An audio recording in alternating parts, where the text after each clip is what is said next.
নমস্কার। আজকের কবিতার শিরোনাম উন্নত রাস্তা।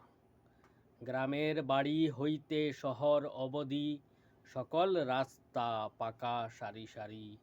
ভালো রাস্তা করেছে দূরকে কাছে, যেন শহর নগর এখন একেবারে পাশে।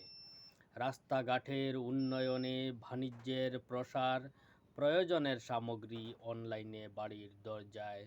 সকলের অনেক সুবিধা হয়েছে, হাসপাতাল যেতে ভয় নেই আর, অ্যাম্বুলেন্স আসে ফোন করিলেই।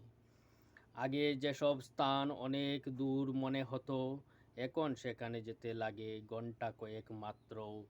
সকল রাস্তায় যোগাযোগের ফলে সহজে পৌঁছা যায় গন্তব্যস্থলে। জেলার ভিতরে যাদের কর্ম ব্যবসায়, বাড়ি থেকে অনায়াসে যাতায়াত করা যায়। আপদে বিপদে পরিবারের পাশে থাকে, সকলেই একসাথে বসে আহারের তৃপ্তি অনুভব করে। ধন্যবাদ।